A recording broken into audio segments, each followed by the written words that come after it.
وعلى الله قصد السبيل ومنها جائر. اللهم صل على سيدنا مولانا محمد وعلى آل سيدنا مولانا محمد.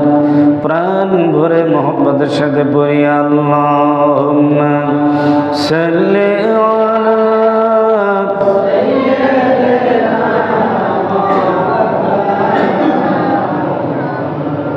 ওয়া আলা আলি সাইয়্যিদিনা মাওলানা মুহাম্মদ বালাগাল উলা بكماله كشف الدجى بجماله حسنت جميع خصاله صلوا عليه وآله.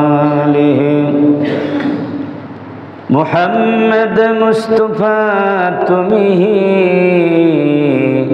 حبیب پاک داورو شفیع عاصیہ مشکل کشائے روز محشرو بلغ العلا بکمالہ کشف الدجى بجمالہ حسنت جمیع خصالہ صلوا.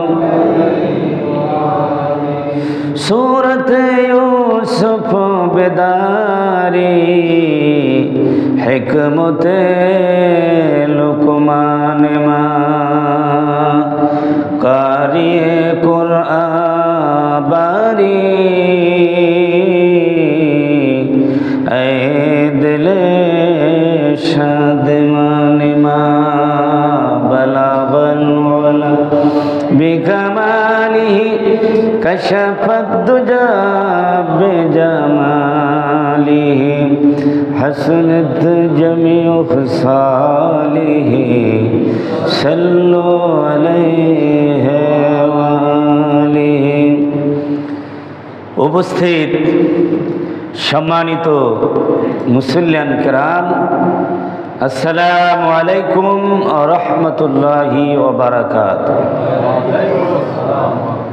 মহান রব্বুল ইজ্জাত ওয়াল জালালের শাহী দরবারে আমরা অত্যন্ত বিনয়ের সাথে অসংখ্য শুকরিয়া জ্ঞাপন করছি যে মহান আল্লাহ সুবহানাহু ওয়া তাআলা দয়া করে মায়া করে আজ পবিত্র জুমার দিনে, সাপ্তাহিক ঈদের দিনে দুনিয়ার সমস্ত কাজ থেকে মুক্ত করে আল্লাহ পাক তার পবিত্র ঘরে এসে তার গোলামিতে শামিল হওয়ার তৌফিক এনায়েত করলেন।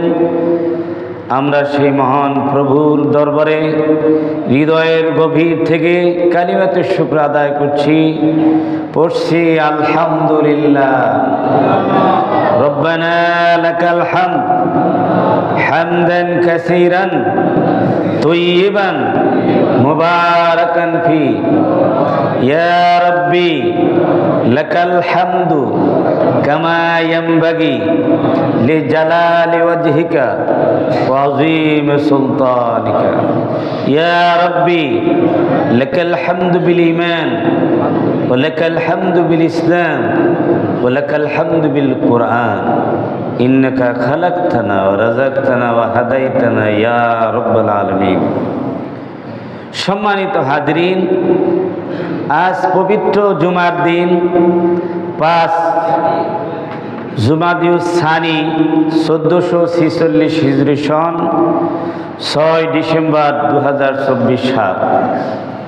আমরা আজকের সাপ্তাহিক এই বিশেষ দিনে, বড়দিনে, জুমার দিনে আমরা আল্লাহ পাকের পবিত্র ঘরে এসে তার গোলামিতে শামিল হতে পেরে তার দরবারে আমরা শুকরিয়া আদায় করে নিলাম। সম্মানিত হাজরিন, আজকে আমরা খুতবার বিষয় নির্ধারণ করেছি ভালো মৃত্যুর উপায় ও খারাপ মৃত্যু থেকে বাঁচার পদ্ধতি। উত্তম মৃত্যু কিভাবে হবে? আমরা তো সবাই মৃত্যুবরণ করব, এর মধ্যে কোনো সন্দেহ নেই। তার মৃত্যু খারাপ হতে পারে, মন্দ হতে পারে, আর ভালো হতে পারে। তা আমরা কি চাই? ভালো মৃত্যু, উত্তম মৃত্যু। খারাপ মৃত্যু কারো কাম্য নয়, তাহলে তার জীবনে কি ধ্বংস। সম্মানিত হাজরিন, এ বিষয়ে আমরা আলোচনা করার প্রয়াস পাবো ইনশাআল্লাহ। ওমা তৌফিক ইল্লা বিল্লাহ, আলাইহি তাওয়াক্কালতু ওয়া ইলাইহি উনীব। মৃত্যু দুভাবেই আসতে পারে। আকস্মিক মৃত্যু, যেটাকে হঠাৎ মৃত্যু বলা হয়। কোনো মৃত্যুর আলামত ছাড়াই কি হঠাৎ করে কি মৃত্যুবরণ করে, অ্যাক্সিডেন্ট হয়, বিভিন্ন ধরনের স্ট্রোক করে, এভাবে মৃত্যুবরণ করতে পারে। আর একটা হলো ধীর গতিতে মৃত্যুর আলামত পূর্ব পরিলক্ষিত হয়, যে মনে হয় আর বাঁচবে না, অনেকেই ধারণা করে নেয়। বিষয়টা এরকম না। যদি আকস্মিক মৃত্যু হয়, এই মৃত্যুই একটি সমস্যা। তখন বান্দা ভালো মৃত্যুর জন্য প্রস্তুতি নিতে পারে না। এমনকি গুনার কাজে সে মশগুল থাকলে তা থেকে দূরে সরে আসার সময়টুকু সে পায় না। হঠাৎ করে মৃত্যু এসে উপস্থিত হলে ইচ্ছা থাকা সত্ত্বেও বহু নেক কাজের ওসিয়াত পর্যন্ত করতে পারে না। বিবি বাল বাচ্চার সাথে, আওলাদ পর্যন্ত, আত্মীয় স্বজন, বন্ধু বান্ধবের সাথে কারোর সাথে কোনো কথা শেয়ার করার সুযোগ পায় না। তাই আকস্মিক মৃত্যু অনাকাঙ্ক্ষিত, তারপরেও কিন্তু তা এসে যায়।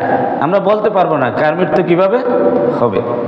খারাপ মৃত্যুর জন্য আকস্মিক মৃত্যু দায়ী। এমনকি কখনো শেষ বাক্য কালেমা পর্যন্ত মুখে উচ্চারণ করা যায় না। হঠাৎ করে বিদ্যুৎ যদি বজ্রপাত হয়, সে কি বলতে পারবে? ভূমিকম্পের মধ্যে হঠাৎ অপ্রস্তুত অবস্থায় মৃত্যুবরণ করলে, অ্যাক্সিডেন্ট করে মৃত্যুবরণ করলে, স্ট্রোক করলে অনেক সময় কালিমা পড়তেও কি পারে না। তাহলে এই আকস্মিক মৃত্যু, এটা কোনো মুমিনের কামনা না, এটা খুবই সমস্যা। আরেকটি হচ্ছে ধীর গতিতে মৃত্যু। এই মৃত্যু আস্তে আস্তে ধীরে ধীরে আসে। ব্যক্তি নিজে এবং অন্যরাও বুঝতে পারে যে তার মৃত্যু সন্নিকটে।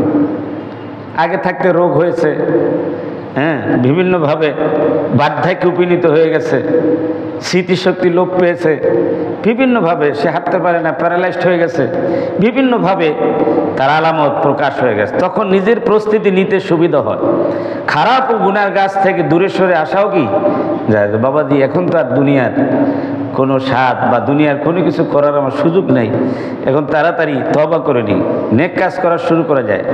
শেষ মুহূর্তে কালেমা উচ্চারণ করার জন্যে নিজে এবার নিকট আত্মীয়রাও তাকে প্রস্তুতি নেওয়ার সুযোগ করে দিতে পারে। তার পাশে বসে তাকে কালেমার তালকিন দিল, ঠিক না? হঠাৎ মৃত্যু হলেও তালকিন দেওয়ার কি সুযোগ থাকবে না? এইটাই হচ্ছে আকাঙ্ক্ষিত মৃত্যু। কিন্তু তাই বলে প্রত্যেকের জীবনে এই আকাঙ্ক্ষিত মৃত্যু আসবে, এটা কেউ বলতে পারবে না।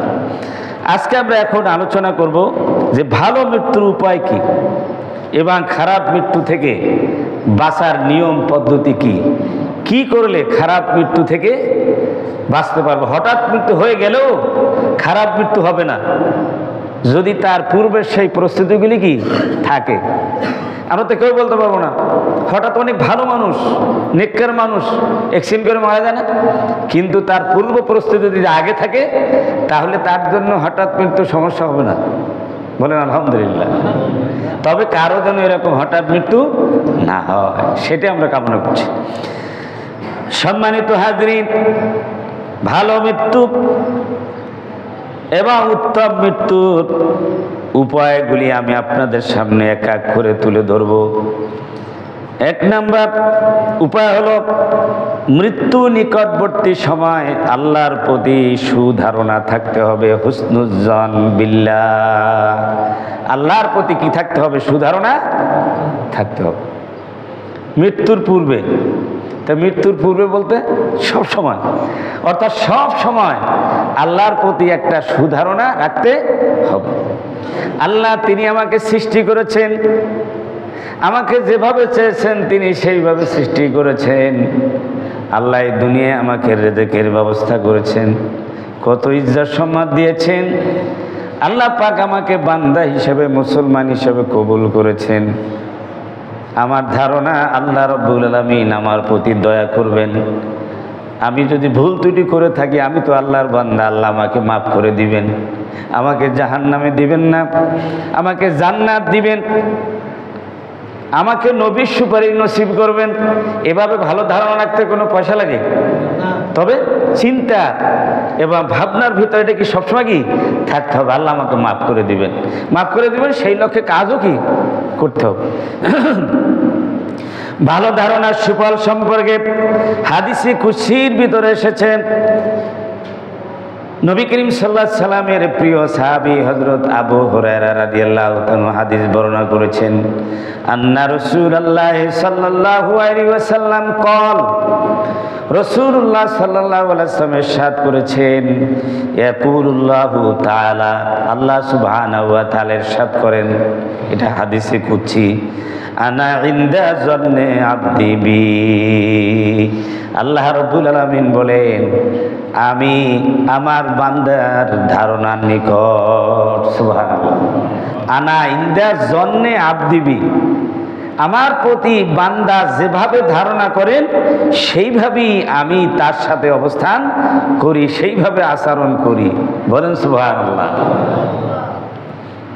ওয়া আনা মাহু ইযা যাকারানি, ওয়ানা মাহু ইদা যাকারানি, যখনই আমাকে স্মরণ করে আমি তার সাথেই থাকি। আল্লাহু আকবার। পৃথিবীতে এমন কোন নিকটজন আত্মীয়জন আছে, আপনজন, স্মরণ করা মাত্র মুহূর্তের ভিতরে, এক সেকেন্ডের ভিতরে আপনার আমার সাথে থাকবে, জবাব দিবে, উপকার করবে, সহায়তা করবে? এটা কি সম্ভব? কারো জন্য সম্ভব না।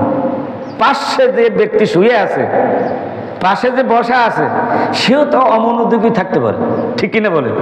তাকে যদি আমি সজাগ করি, হয়তো বা তার মনোযোগ ফিরে আসলেও কি 2-10 সেকেন্ড, 1 মিনিট লাগতে পারে, ঠিক কিনা? তারপর আমার কথা শুনবে, তারপরে আমাকে সহযোগিতা করবে, ঠিক না? কিন্তু বান্দা যখনই বিপদে পড়ে আল্লাহ রাব্বুল আলামিনের প্রতি কৃতজ্ঞতা প্রকাশ করে যখনই তাকে স্মরণ করবে, সাথে সাথে আল্লাহ রাব্বুল আলামিন তার জবাব দিবেন। ওয়া নাহনু আকরাবু ইলাইহি মিন হাবলিল ওয়ারিদ, আল্লাহ রাব্বুল আলামিন বলে, আমি বান্দার শাহরকের চাইতে আরো নিকটবর্তী। সুবহানাল্লাহ। যে শাহরগ কোনটাকে বলে? যেইটা প্রধান রগ গলায় আছে, এই রগ কেটে ফেললে কিন্তু আর মানুষ থাকবে না, বাঁচবে না। এর থেকেও আমি নিকটবর্তী। যখনই বান্দা আমাকে স্মরণ করে, সাথে সাথে আমি কি থাকি। ফাজকুরুনি আযকুরুকুম, আমাকে স্মরণ করে আর আমিও তাকে কি করি? স্মরণ করি। শুধু তাই নয়, ফাইন যাকারানি ফি নাফসিহি যাকারতু ফি নাফসি, যদি সে অন্তরে অন্তরে দিলে দিলে আমাকে স্মরণ করে, আমি তাকে আমার কুদরতি অন্তরে স্মরণ করি। সুবহানাল্লাহ। ওয়াইন যাকারানি ফি মালাইন যাকারতু ফি মালাইন খায়র মিনহুম, আর যদি কোনো সভা মজলিসের ভিতরে অনেকের সাথে কি করে? আমাকে স্মরণ করে। আমরা একসাথে জিকির আজকে করি না? অনেকের সাথে স্মরণ করে, আমি আল্লাহ রাব্বুল আলামিন তাকে আমি তার থেকে উত্তম স্বভাব মজলিসে স্মরণ করি। সুবহানাল্লাহ। আল্লাহ রাব্বুল আলামিন ফেরেশতাদের মজলিসের ভিতরে ওই বান্দার স্মরণ করে। ফেরেশতাদের তো কোনো গুনাহ নাই, কোনো গুনাহ আছে? গুনাহগারদের থেকে রহমতের ফেরেশতারা উত্তম না? সুতরাং আল্লাহ রাব্বুল আলামিনকে প্রতি সব সময় ভালো ধারণা রাখতে হবে। এই যে বান্দা রাখবে, সেই বান্দার কি হবে? ভালো মৃত্যু হবে।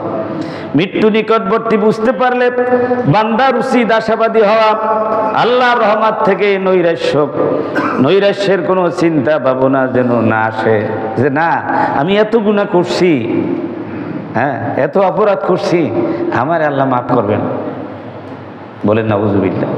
তুমি কি গুনাহ করছো? তুমি কি গুনাহ করছো?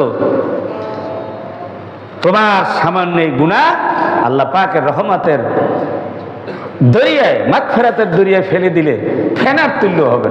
সুবহানাল্লাহ। কেউ আল্লাহর সাক্ষাৎ ভালোবাসলে আল্লাহ রাব্বুল আলামিন তার সাক্ষাৎ ভালোবাসে, এই জন্য তার প্রতি সুধারণা রাখতে হবে। নবীজি বলেন, লা ইয়ামুতান্না আহাদুকুম ইল্লা ওয়া হুয়া ইহসানুজ জান্না বিল্লাহি আযজা ওয়া জাল। তোমাদের মধ্যে কেউ যেন ততক্ষণ পর্যন্ত মৃত্যুবরণ না করে যতক্ষণ পর্যন্ত আল্লাহর প্রতি সে সুধারণা রাখতে সক্ষম না হয়।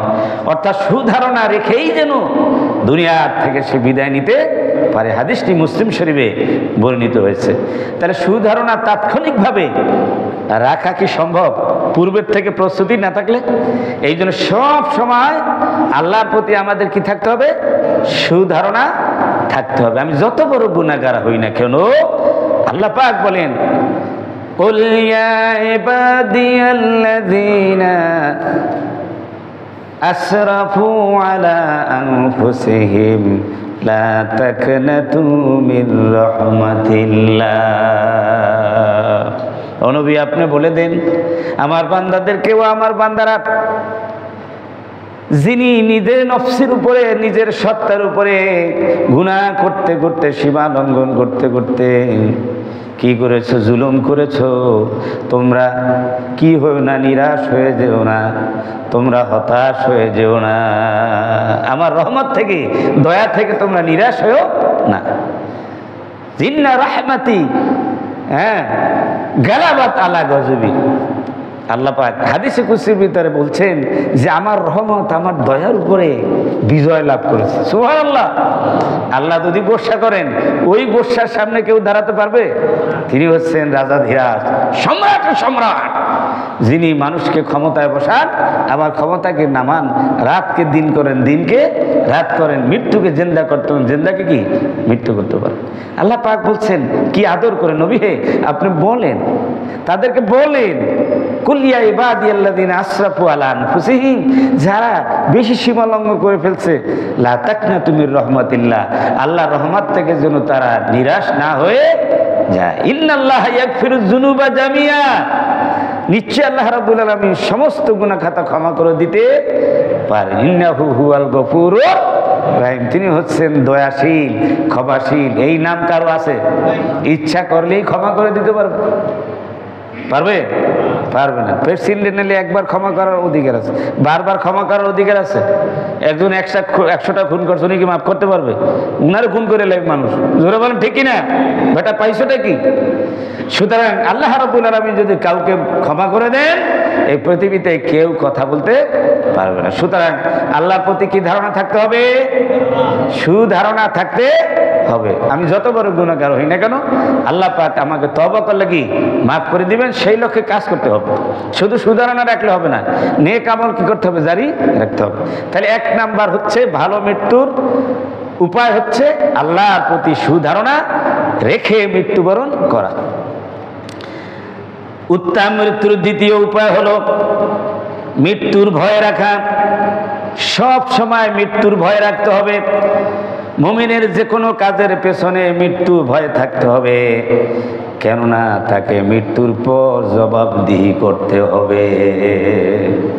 যখনই আমার পরিবারের মধ্যে কাজ করি, যখনই আমি কোনো কিছু বন্টন করি, কাউকে কিছু দেই, আমাকে পরকালের ভয় রাখতে হবে, মৃত্যুর ভয় রাখতে হবে, ঠিক না? যখন আমি অফিসে কাজ করতে যাই, আমি ডিউটি ফাঁকি দেব না, আমি বাম হাতে লেনদেন করব না, সুদ ঘুষে আমি লিপ্ত হব না।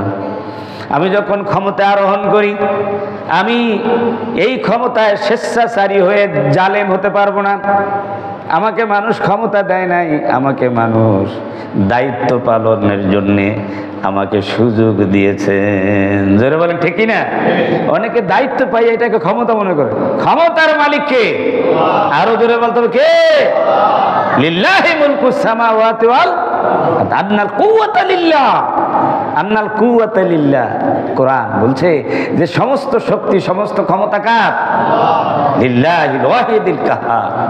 দুনিয়ায় ক্ষমতার মালিক হয় না, দুনিয়ায় হয় মানুষ দায়িত্ব পালনের মানে এই দায়িত্ব প্রাপ্ত হয়। মানুষ ভোট দিয়ে এমপি বানায়, মন্ত্রী বানায়, ঠিক না?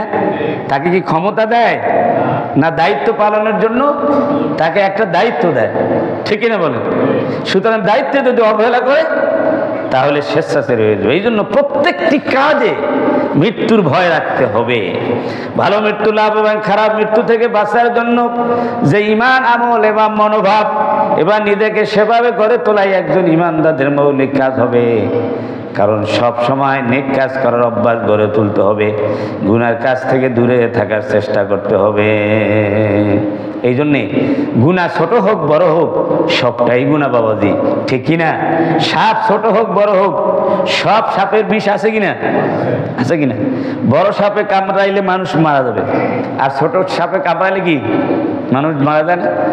অনেক সময় ছোট সাপের বিষ কি হয়? বেশি হয়। এই জন্য গুনাহ যতই ছোট হোক না গো, সে গুনাহ মনে করে সেটাকে বর্জন করতে হবে। রাসূলুল্লাহ সাল্লাল্লাহু আলাইহি সাল্লামের প্রখ্যাত সাহাবী হযরত আব্দুল ইবনে মাসউদ রাদিয়াল্লাহু তাআলা বলেছেন, আল মুমিনু ইয়ারা দুনুবাহু কাআন্নাহু কাঈদুন তাহতা জাবালিন ইয়াখাফু আইয়াকা আলাইহি।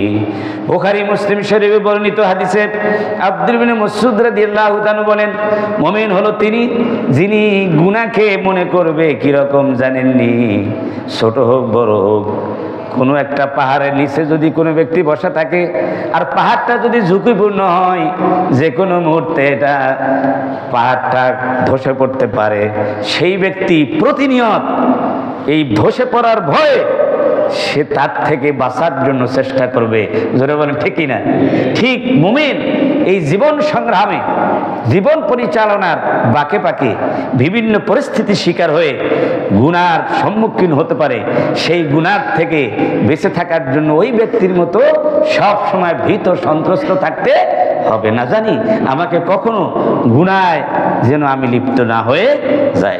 হযরত আনাস বিন মালিক রাদিয়াল্লাহু তাআলা থেকে বর্ণিত হাদিসে তিনি বলেন, তোমরা এমন আমল করো যা তোমাদের চোখে চুলের মতো সরু, চুলের মতো চিকন মনে হয়, কিন্তু আমরা রাসূলুল্লাহ সাল্লাল্লাহু আলাইহি সাল্লামের যুগে এটাও আমার ধ্বংসাত্মক গুনাহ বলে মনে করতাম। সুবহানাল্লাহ।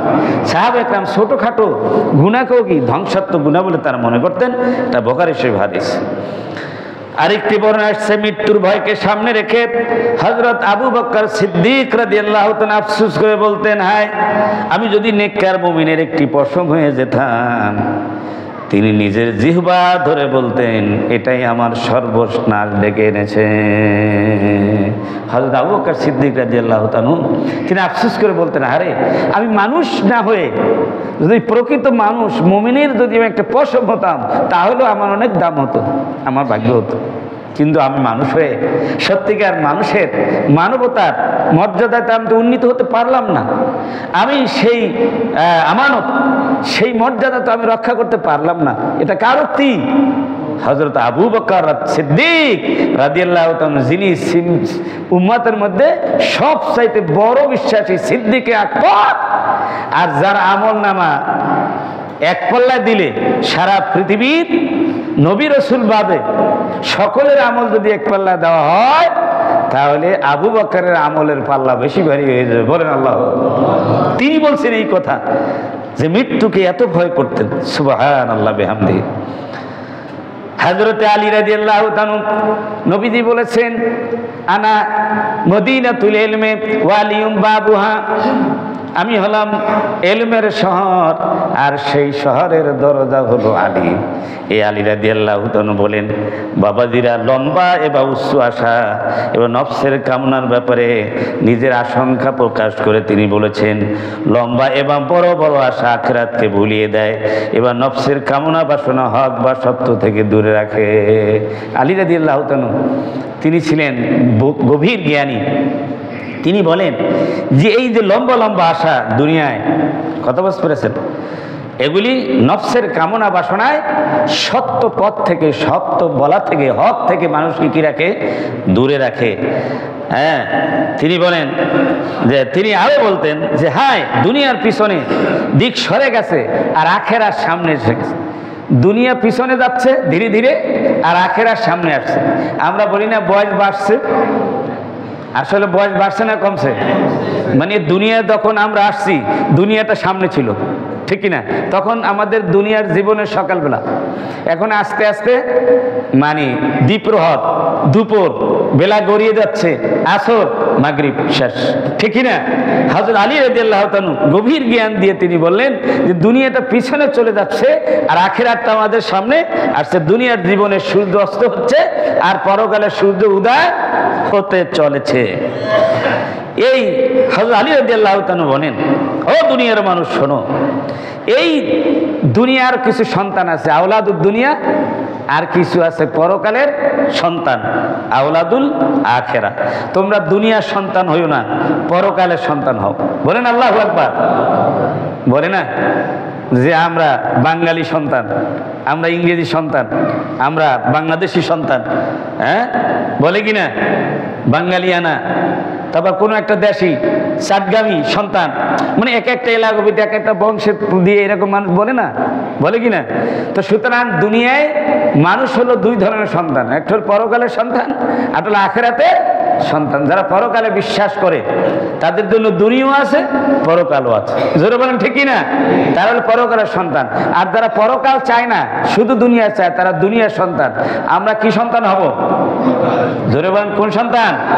বুখারী শরীফে বর্ণিত এই হাদিসটি আরবি বলছি, এবার আগে বলছি বাংলা, এবার আরবিটা শুনেন।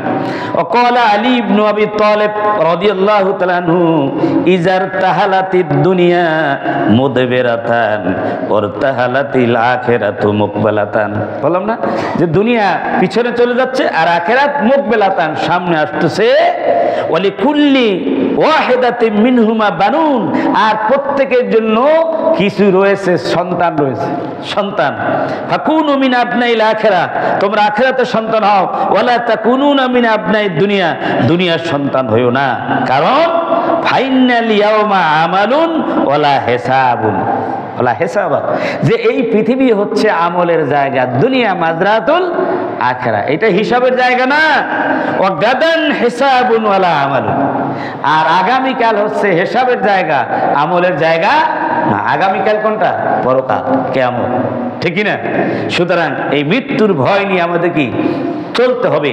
আমার বন্ধুগণ, মৃত্যু ভয় না থাকলে মানুষ বেপরোয়া হয়ে যায় এবং গুনার কাজ বেশি করে। তাই প্রতি মুহূর্তে মরে যাওয়ার কথা স্মরণ রেখে কাজ করতে হবে। অনেকে আরো উদাসীনতার পরিচয় দেয়, অনেকের জীবন হলো উদাসীন। তারা মনে করে এখন গুনাহ মাফছে লাভ নেই, শেষ দিকে একবার তওবা করে আমরা অনেকে মানে হজ করতে বললে কয় বাবাজি এখনো যুবক মানুষ, আরো কিছু কামাই টামাই লই, তারপরে হজে গিয়ে একসাথে হজরা সুমা দিয়া মাফ কইরা একবারে বোম্বাইয়ে হজি হয়ে আসবে, ঠিক না? বলে নাউজুবিল্লাহ। আরে বাবা, ভালো হওয়ার এখনই সময়, আপনি তো সেই সুযোগ নাও পেতে পারেন। তাই তারা তাদের পাপের কাজে অব্যাহত রাখে, এটা মারাত্মক ভুল। যদি তার আকস্মিক মৃত্যু হয় এবং তওবা করার সময় না পায়, তখন উপায় কি হবে? যেটা আগে বললাম, যদি হঠাৎ করে আকস্মিক মৃত্যু হয়ে যায়, হঠাৎ মৃত্যু হয়ে যায়, অ্যাক্সিডেন্ট হয়, স্ট্রোক করে, তখন তার কি অবস্থা হবে? এছাড়া আল্লাহ শাস্তির ব্যাপারে জেনে শুনে বেপরোয়া মনোভাব পোষণ করে পাপ করতে থাকলে ক্ষমা কোথায় পাওয়া যাবে? যাবে? এভাবে জেনে শুনে জানে যে এইগুলি পাপের কাজ, সেইটা জেনে শুনে যদি সে পাপ করতেই থাকে, এর থেকে ক্ষমা পাওয়া বড় দুষ্কর হবে। আল্লাহ রাব্বুল আলামিন এই প্রসঙ্গে বলেছেন, নাব্বি ইবাদি আন্নী আনাল গফুরুর রহিম ওয়া আন্না আযাবি হুয়াল আযাবুল আলীম। আল্লাহ রাব্বুল আলামিন বলেন, আমার বান্দাদেরকে বলে দাও আমি সর্বাধিক ক্ষমাশীল, দয়ালু ঠিক, কিন্তু আমার শাস্তি হলো কষ্টদায়ক শাস্তি। যদি কাউকে পাকড়াও করি তাহলে আমি তাকে ছাড়ব না। আল্লাহ পাক ছাড় দেন কিন্তু ছেড়ে দিবেন না, ঢিল দেন কিন্তু টাইট দিলে খবর আছে, আছে না নাই? ইন্না বাশশা রাব্বিকা লাশাদীদ।